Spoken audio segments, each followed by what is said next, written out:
हनुमान जी महाराज को 3 तरह की माला समर्पित होती है। एक आंकड़े के पत्ते की, दूसरी बेलपत्र के पत्ते की, तीसरी पीपल के पत्ते की। ये 3 तरह की माला जब हनुमान जी महाराज को समर्पित होती है। आंकड़े की माला महाराज एक अवतार श्री हनुमान जी महाराज है। हनुमान जी महाराज को 3 तरह की माला समर्पित होती है। एक आंकड़े के पत्ते की, दूसरी बेलपत्र के पत्ते की, तीसरी पीपल के पत्ते की। ये 3 तरह की माला जब हनुमान जी महाराज को समर्पित होती है। आंकड़े की माला महाराज, आंकड़े के पत्ते की जो माला होती है, ये माला कार्य की सिद्धि के लिए होती है। इसमें एक एक आंकड़े के पत्ते पर सीताराम लिखा जाता है। मात्र एक पत्ता ऐसा होता है जिस पत्ते पर सीताराम नहीं लिखा जाता। 108 पत्ते में से एक पत्ता, बस उस पत्ते को हथेली में रखकर उल्टा हाथ आपको रखना है और अपनी कामना कर कर उस पत्ते को बांध देना है। ये जरूरी नहीं है कि 25 के बाद बांधो, 50 के बाद बांधो या 100 के बाद बांधो, आपकी मर्जी पड़े। उस खाली पत्ते को कहीं पर भी बांध दीजिए और उस माला को अपनी कामना कर कर श्री हनुमान जी महाराज को समर्पित कर दीजिए। माला जब हनुमान जी को चढ़ जाए तब एक घी का और एक तेल का दिया हनुमान जी के सम्मुख में लंबी बाती का लगा देना है महाराज। एक घी का, एक तेल, और अपनी कामना कर कर आप आ जाइए। आपकी वो कामना 2.5 महीना या 3 महीना, इससे ज्यादा नहीं जाएगा, वो कामना बाबा पूरी करेगा। क्योंकि शिव और हनुमान ये सब एक ही स्वरूप है। अगर व्यक्ति के जीवन में बहुत भारी रोग हो गया है, बहुत ज्यादा कष्ट हो गया है, कैंसर जैसी बीमारी भी अगर उसको घेर ली है और किडनी लीवर सब बेकार हो गया, तो निवेदन है पीपल के पत्ते की माला बनवाओ, 108 पत्ते की, और हनुमान चालीसा का हर पत्ते पर स्मरण करिए महाराज। आप हनुमान चालीसा पढ़ते जाओ, माला में गांठ लगाते जाइए, और वो माला जो व्यक्ति कैंसर से पीड़ित है हाथ का स्पर्श कराइए और शंकर को चढ़ाइए। केवल अष्टमी तिथि के दिन ये माला समर्पित होना चाहिए, शुक्ल पक्ष की अष्टमी के दिन। आप 2 या 3 अष्टमी को कर कर देखिए, अपने आप दवाई लगना प्रारंभ होगी। कैंसर जैसा रोग भी धीरे धीरे समाप्ति पर आएगा महाराज। पर करना शुक्ल पक्ष की अष्टमी को ही महाराज। कोई बच्चा एग्जाम में बैठ रहा है, सीए की पढ़ाई कर रहा है, कोई बहुत बड़े एग्जाम में बैठा, पास हो ही नहीं रहा, बहुत हार गया, बेलपत्री की माला चढ़ाई। पर बेलपत्र की जो माला है वो केवल प्रदोष पर चढ़ती है श्री हनुमान जी महाराज। आप बेलपत्र की माला चढ़ाओ, 108 बेलपत्र आप श्री शिवाय नमस्तुभ्यम मंत्र का जाप कर कर गांठ लगाकर भगवान श्री हनुमान जी महाराज के सामने पहुंचकर माला को सीधी रखकर, जो व्यक्ति एग्जाम में बैठ रहा है, नौकरी के लिए, अन्य पढ़ाई के लिए, अगर कंपटीशन एग्जाम में भी बैठ रहा है, तो माला को हनुमान जी महाराज, और हनुमान जी कौन से होना चाहिए? पूर्वमुखी। हनुमान दक्षिण मुखी नहीं चाहिए, पूर्व में जिन हनुमान जी का मुख हो वो माला ऐसी समर्पित कर कर हनुमान चालीसा का पाठ कर कर 3 बार स्मरण कर कर माला श्री हनुमान जी को पहना दीजिए। ऐसा कोई एग्जाम नहीं जिसमें से आप निकल ना पाए महाराज, पर करना आपको पड़ेगा। प्रदोष का दिन होना चाहिए, प्रदोष के दिन भगवान, और प्रयास जहां तक हो सके प्रदोष काल में अगर चढ़ाएंगे तो ज्यादा फलदायी रहेगा प्रदोष। और कई लोग तो ऐसे हैं उनको आज तक हनुमान चालीसा पढ़ना नहीं है, आज तक कोई चालीसा, चाहे गायत्री चालीसा हो, लक्ष्मी चालीसा हो, शिव चालीसा हो, पढ़ना ही नहीं आती, बस बैठ गए भगवान के सामने और पढ़ लिया आसन लगा के। नहीं नहीं नहीं, चालीसा पढ़ने का भी एक नियम है। अगर कोई लक्ष्य लेकर पढ़ रहे हो तो उसका एक नियम है। पूरी जिंदगी पढ़ते रहोगे तो भगवान की प्राप्ति नहीं है, पर लक्ष्य लेकर अगर पढ़ा है, आसन से जिस भगवान की चालीसा पढ़ रहे हो उसकी मूर्ति या उसका फोटो आपके सामने होना चाहिए। एक घी का दिया, अगर हनुमान चालीसा पढ़ रहे हो तो या तो घी का दिया जलाओ, वो भी गाय के घी का हो, भैंस के घी का मत जलाना, हनुमान जी कभी प्रकट नहीं होंगे भैंस के घी से। घी का दिया लगाइए अगर चालीसा का पाठ कर रहे हो हनुमान जी का। और बहुत ज्यादा संकट है, बहुत ज्यादा परेशानी है, तो हनुमान चालीसा का पाठ करो तो तिल्ली के तेल का दिया लगाओ, काली तिल के तेल का दिया, तिल का तेल का दिया हनुमान जी के सामने आसन बिछाकर। बहुत तकलीफ है तो 3 पाठ प्रतिदिन करो। और एक आसन से जितने समय 9 बजे अगर आप बैठते हो पाठ करने तो 9 बजे ही बैठना है। 11 दिन तक प्रतिदिन 3 पाठ रोज करो। एक पानी का लोटा, कलश, तांबे का जल अर्थात तांबे का लोटा हो, स्टील का लोटा हो, तुम्हारे पास जो कलश हो उसमें जल भरकर, एक सिक्का उसमें पटक कर, एक लौंग पटक कर प्लेट से ढक कर रख दो और प्रतिदिन बस टाइम पर बैठकर पाठ करो। 11 दिन पूर्ण होंगे, जिस कामना से आपने पाठ करा है बस वो सिक्का, वो लौंग कलश में से निकाल लो, जल का आचमन करो और जिस काम के लिए करा है वो जल उस प्रयोग में ले लो। उस प्रयोग, किसी से बात करने जाना है तो वो जल पी कर जाइए, कोई से हाथ मिलाना है तो वो सिक्का, वो लौंग अपने हाथ में रखिए, अपने साथ रखिए। कई लोग कहते हैं हम तो बहुत दिनों से हनुमान चालीसा पढ़ रहे हैं, हम बहुत समय से राम रक्षा स्तोत्र का पाठ कर रहे हैं, हम बहुत समय से ये कर, अरे तो उसको नियम से तो करो। हनुमान चालीसा का प्रागट्य केवल एक दिल से की गई स्तुति, हनुमान जी महाराज की स्तुति, राम जी महाराज की स्तुति तुलसीदास जी ने केवल दिल से करी थी, केवल मन से। और ये नहीं कहते कि हनुमान चालीसा पढ़ोगे तभी भगवान, नहीं नहीं, आप दिल से अगर भगवान को पुकार लीजिए, आप दिल से पुकारो उसको, वो आएगा। नियम है महाराज, बहुत ध्यान दीजिएगा। पंचमुखी हनुमान का एक स्मरण, पंचमुखी हनुमान का एक भाव। महाराज जैसे बहुत ज्यादा तकलीफ अगर व्यक्ति को हो गई है, बहुत कष्टमय जीवन चल रहा है, हार गए हर जगह से और तकलीफमय जीवन चल रहा है, तो पंचमुखी हनुमान का एक शिव महापुराण का और स्कंद पुराण का एक बड़ा सुंदर मंत्र है। उस मंत्र को आप सब एक बार हमारे साथ में बोलें। ओम नमो हनुमते रुद्र अवताराय सर्व शत्रु संहारणाय सर्व रोग हराय सर्व वशीकरणाय रामदूताय स्वाहा। बस इस मंत्र को हाथ में काली तिल लेकर, एक जौ लेकर और गूगल लेकर, थोड़ा सा उसमें गाय का घी डालकर, कंडे को या अग्नि को जलाकर इस मंत्र का 11 बार 21 बार जाप कर कर अपनी कामना कर कर छोड़ दीजिए।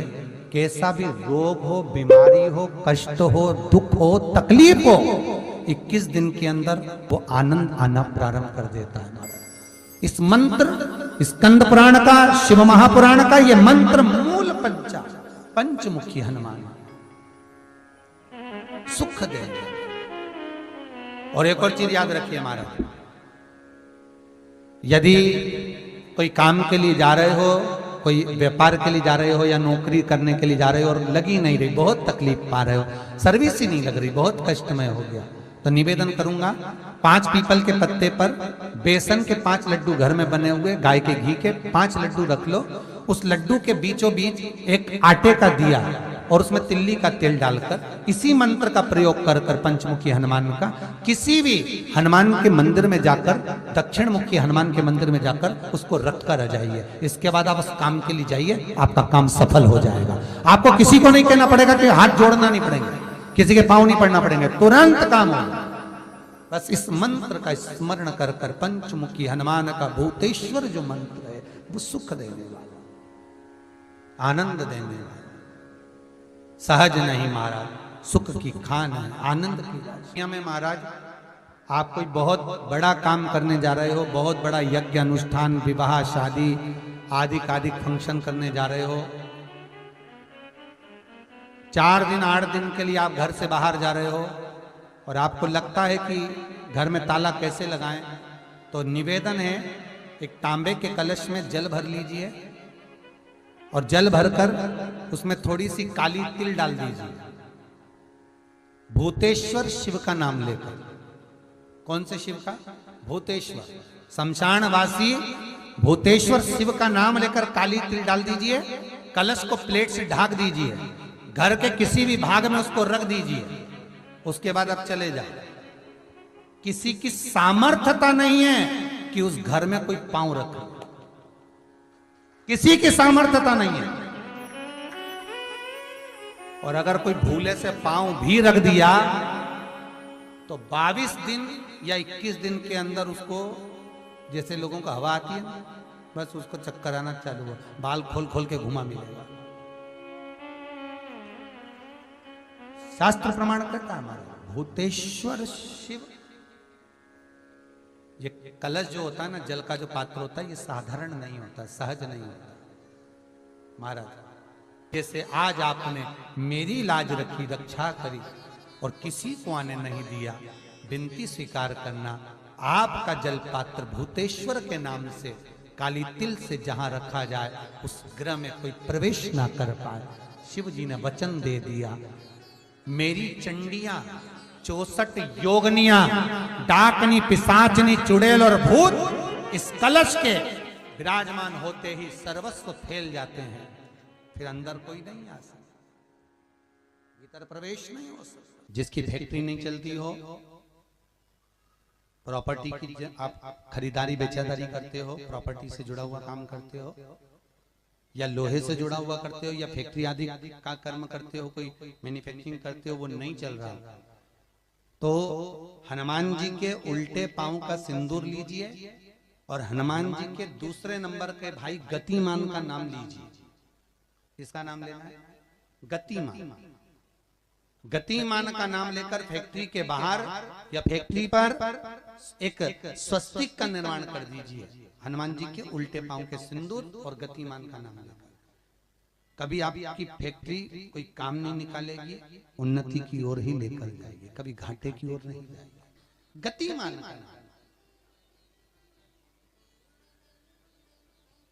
रतिमान, केतुमान, मतिमान, ये जितने भी नाम है हनुमान जी के भाइयों के, ये सब कल्याण प्रद, एक एक नाम कल्याण प्रद हमारे, एक एक। यदि बच्चे को सर्दी ज्यादा होती है, निमोनिया ज्यादा होता हो, ठंडा का कोटा ज्यादा रहता हो, तो पीपल के 5 पत्ते महाराज उस पे घृत लगाकर हनुमान जी के तीसरे नंबर के भाई व्रतिमान का नाम लेकर, व्रतिमान का नाम लेकर बच्चे की छाती पर एक वस्त्र से उसको बांध दीजिए, रात्रि भर बंधे रहने दीजिए महाराज। तो बस एक बार बांधना है, उसके बाद सर्दी का कोटा नहीं रहता महाराज, बच्चा स्वस्थ अपने आने में। हनुमान जी महाराज के जितने भी भाई हैं सबका आनंद सुख सिद्धि मालूम है? अरे जल्दी बोलो, नहीं मालूम? लिखना चालू करो वापस। अष्ट सिद्धियां, पहली अणिमा, पहली कौन सी है? अणिमा। दूसरी महिमा, तीसरी गरिमा। अष्ट सिद्धियों में पहली अणिमा, दूसरी महिमा, तीसरी गरिमा। ये हनुमान जी महाराज की जो अष्ट सिद्धियां हैं, इन सिद्धियों के लिए आपको ज्ञात होना चाहिए, हनुमान जी महाराज के जब घर में तुम रोज हनुमान चालीसा का पाठ करती हो, आज एक दिन हो गया, कल दूसरा दिन हो गया, तीसरा दिन हो गया, कैलेंडर में जो पंचांग हो कैलेंडर हो, उस कैलेंडर में एक निशान बनाकर रखो कि आपके 108 जब पाठ पूरे हो जाएं, तब 108 बाती आप हनुमान जी महाराज की इन अष्ट सिद्धियों के नाम से लगा दीजिए। जिंदगी में आपका कभी बाल बांका नहीं हो सकता और आपकी उन्नति को कोई रोक नहीं सकता, यह पक्का है। अष्ट सिद्धियां, नवनिधियां, 108 जब हनुमान चालीसा के पाठ हो जाए। और कभी कभी व्यक्ति के जीवन में ऐसा भी होता है कि भाई उसको बहुत तकलीफ आ जाती है कि मेरी दुकान नहीं चल रही, व्यापार नहीं चल रहा, मेरे साथ अच्छा नहीं हो रहा, मेरे को तकलीफ आ गई, शनि बढ़ गया, ये हो गया, ढैया हो गया, 7.5 हो गया, बड़ा तकलीफ, कहीं गिर रहा, कहीं पड़ रहा, तो उस व्यक्ति को 108 पाठ एक साथ कर लेना चाहिए। आज बैठा सुबह से शाम तक 108 पाठ करके और फिर ये अष्ट सिद्धियों की बाती लगा दे। अष्ट सिद्धि पर अष्ट सिद्धियों की जो बाती लगती है घृत में है, घी घृत, अष्ट सिद्धि। तो ये बाती, तो पहली अणिमा सिद्धि, दूसरी महिमा, तीसरी गरिमा, चौथी लघिमा, चौथी है लघिमा, पांचवी प्राप्ति, पांचवी क्या है? प्राप्ति। छठी प्राकंभ, छठी है प्राकंभ, सातवीं है ईर्ष्यत्व, ईर्ष्यत्व, और आठवीं है वशिष्ठ, आठवीं है वशिष्ठ। ये हनुमान जी महाराज की 8 सिद्धियां और 9। पूरी हनुमान चालीसा की एक एक चौपाई में एक एक चीज से एक एक बीमारी का इलाज है, एक एक बीमारी का। महाराज हनुमान चालीसा की एक एक चौपाई से एक एक बीमारी का।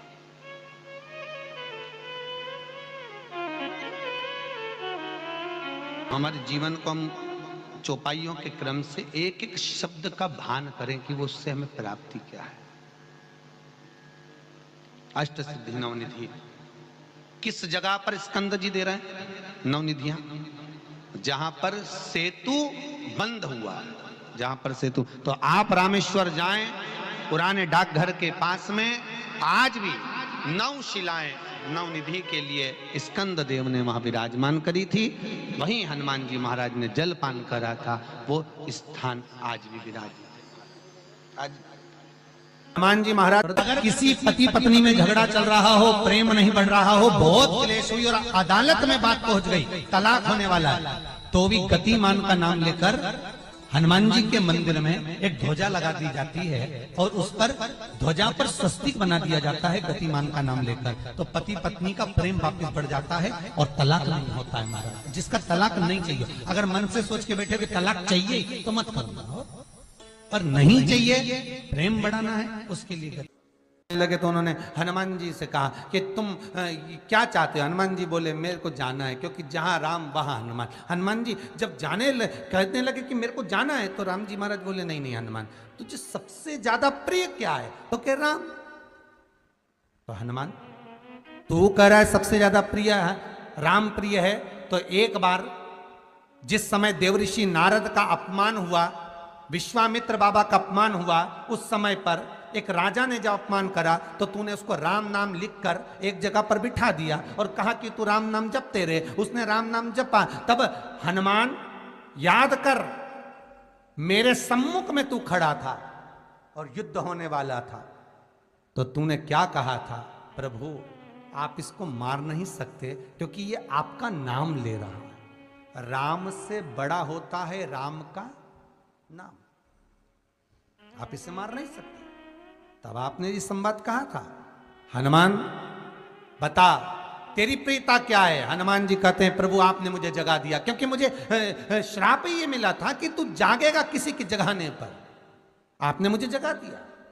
इसलिए हे नाथ अब मैं जाना नहीं चाहता, सत्संग करना चाहता।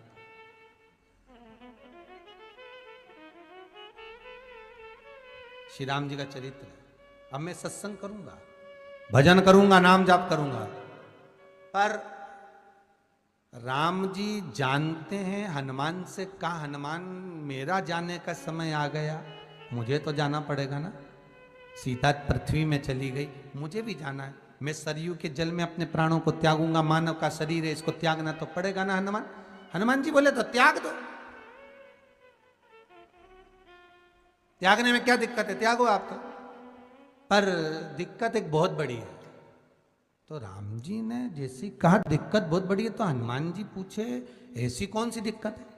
हनुमान जी के शब्द सुने तो राम जी बोले जब जिस समय पर तुम सूर्य को निगल गए थे, इंद्र को क्रोध आया था और इंद्र ने तुम पर वज्र का जब प्रहार करा था, जब वज्र का प्रहार इंद्र ने करा तब तुम्हारा नाम हनुमान हुआ। तब सारे देवी देवताओं ने तुम्हें वर प्रदान करा।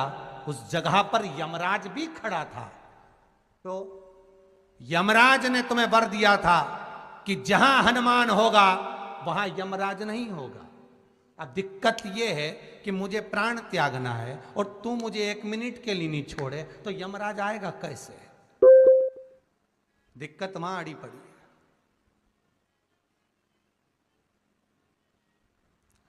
हनुमान जी मुस्कुरा के बोले राम जी महाराज से, प्रभु मैं आपके बिना रह नहीं सकता। तो राम जी बोले मैं भी जानता हूं कि तू मेरे बिना नहीं रह सकता, पर एक काम तो कर सकता है ना। क्या? मैं अगर कोई काम बताऊंगा तो तू करेगा कि नहीं करेगा? हनुमान जी बोले आपका काम और मैं ना करूं, ऐसा कभी हुआ है? जरूर करूंगा। ठीक है, बस अब राम जी महाराज ने सोच लिया कि हनुमान को जाने से पहले काम पर लगाना। अब वो कौन सा काम था? बोलो रे भाई, हनुमान जी को कहां काम पर लगाया राम जी ने? किस जगह पर काम पर लगाया? अरे सभी ने रामचरितमानस सुनी है, खूब सुनी, जल्दी बताओ। राम जी महाराज ने प्राण त्यागते समय, सरयू जी में प्राणों को देते समय, राम जी ने हनुमान जी को किस काम में लगाया था? कि राम जी ने अपने हाथ की एक मुद्रिका जिस पे राम लिखा हुआ था, वो मुद्रिका एक अयोध्या की एक सरंग में जमीन में डाल दिया और हनुमान से कहा जा जरा ढूंढ के लेके आ, मैं अभी घूम कर आया। और हनुमान जी तलातल रसातल भूमि के नीचे पताल में चले गए उस मुद्रिका को ढूंढने के लिए जिस पे राम लिखा है। और हनुमान जी पूछते भी जा रहे राम कहाँ है? राम की मुद्रिका पड़ी थी, राम की अंगूठी है। अब राम का ही सत्संग करते करते जा रहे और राम जी चले गए सरयू, क्योंकि हनुमान अगर होगा तो यमराज नहीं आ सकता। हनुमान को यहां से हटाना पड़ेगा तब यमराज लेने के लिए आ सकता, तब यम आए। और क्योंकि यम अपने नियम को धारण करेगा, चाहे कृष्ण हो चाहे राम। वही बात फिर याद कर लीजिए, अच्छा कर्म करिए, कर्म का दंड तो भगवान को भी भोगना पड़ता है। अगर कोई अदालत में केस चल रहा है, बहुत बड़ी समस्या में आप पड़ गए, बहुत बड़ा टेंशन बिल्कुल आकर खड़ा हो गया है, तो चंदन, एक लाल चंदन बाजार में मिलता है, पूजन वालों के यहाँ पूछना, लाल चंदन आता है। वो लाल चंदन को घिस कर उसमें थोड़ा सा तिल्ली का तेल डालकर महाराज हाथ में चंदन को लेकर शिवलिंग पर लगाएं और बड़ के पेड़ के नीचे, बड़ के जड़ में जाकर बटकेश्वर महादेव का नाम लेकर उस चंदन को लगाएं। उसी चंदन का हाथ किसी रुमाल पर लगा लीजिए और उस रुमाल को जेब में रखकर कोई बहुत ज़्यादा दिक्कत और परेशानी है उस स्थान पर उसको लेकर बैठ जाइए। मन को भी शांति होगी, कार्य भी सफल होगा और सफलता प्राप्त होगी। बस तुम रूका जी का नाम का उसमें स्मरण करना है, कोई सहज नाम नहीं है। फिर निवेदन करूंगा, नारी अगर बच्चे को जन्म देती है और बच्चा 4 महीना 6 महीने तक गर्भ में रहता है, उसके बाद अवर्षण हो जाता है, तो एक नरियल पर, श्रीफल पर स्त्री के हाइट की मोली, मोली मतलब नाड़ा जो हाथ में बांधते हैं, लच्छा, उसको नाप लीजिए और तुमरुका जी का नाम लेकर उस नरियल पर लपेट कर अपना नाम और गोत्र बोलकर शंकर जी के शिवलिंग के पास में जो जलाधारी होती है चारों तरफ शिवलिंग के पास में, वहां रख दीजिए। शिव के शिवलिंग का स्पर्श करिए, एक बेलपत्र उठाकर मंदिर की चौखट पर खा लो तुमरुका जी का नाम लेकर। महाराज होने वाला जो बच्चा है वो पूर्ण होगा, बीच में अवर्षण नहीं होगा, बच्चा समाप्त नहीं होगा महाराज, और स्वस्थ उत्पन्न होगा। ये तुमरुका जी का नाम जीवन में सुख की अनुभूति कराने वाला, आनंद की अनुभूति, सहज नहीं है। शंकर का अनुमोदन, शिव का स्मरण, स्वयं शंकर और पार्वती भगवान आनंद के साथ में चलते। और कई ऐसी हैं जिन्होंने बांधी और तो नहीं हुई है, तो उसके लिए भी ध्यान रखिएगा। 18 साल हो जाएं, कई माताएं कहती है गुरुजी हमने सफेद आंकड़े की जड़ बांधी और मान लो संतान हुई। और कई ऐसी हैं जिन्होंने बांधी और तो नहीं हुई है, तो उसके लिए भी ध्यान रखिएगा। 18 साल हो जाएं, 17 साल हो जाएं, 10 साल हो जाएं, 12 साल हो जाएं और घर में बच्चा नहीं है, संतान नहीं है, तो प्रयास करना सफेद आंकड़े की जड़ को लेना, तुमरुका जी का नाम लेकर 21 बार शिवलिंग पे से घुमाना, रजस्वला धर्म के 7वें दिन कमर पर बांध लेना और उसी दिन से एक पीपल का पत्ता मंगवाना, शंकर भगवान पर चढ़वाना और पीपल के पत्ते को गौ माता के दूध में उसको उकलवाना। ठीक है, उकलवाकर ठंडा करवाकर पत्ते को बाहर ठंडा करने में डाल देना। दूध जब ठंडा हो जाए हथेली पर उस गिलास को रखना और भगवान शिव का तुमरुका जी का नाम लेकर उसको पीना चालू कर देना। लगभग 8 दिन 15 दिन उस दूध का पान कर कर फिर विश्राम करें।